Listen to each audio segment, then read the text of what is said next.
there wasn't necessarily a big discussion about do we not release the name, but we were hearing, I mean, me being on Facebook, I was seeing a lot of people comment.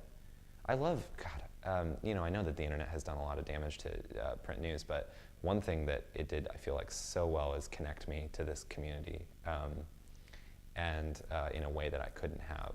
The only alternative would be to walk around knocking on people's doors and asking them what they thought. I was able to see just this huge, you know, kaleidoscope of emotions and what was happening in these comments on our stories. And there were a lot of people saying, don't say his name, you know, don't give him the glory. You know, the next day we had another evening paper, and it was the vigil, but it also, we did on the front page have a small photo of Chris Harper Mercer, and we did name him, and a lot of people were incredibly angry about that. Said they were going to boycott the newspaper, cancel their subscriptions. They said the paper had betrayed the community, that the paper wasn't listening to the community's wishes.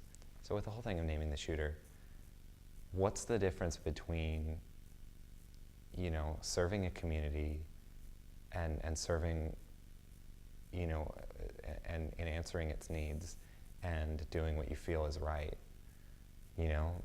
Because I feel like sometimes journalists, or I feel like I've had experiences where I feel like I'm up in this ivory tower and like, well, they don't know, well, you know, what's best for them or whatever. And that's not a good attitude to have. But at the same time, like, if we hadn't named the shooter, you know, I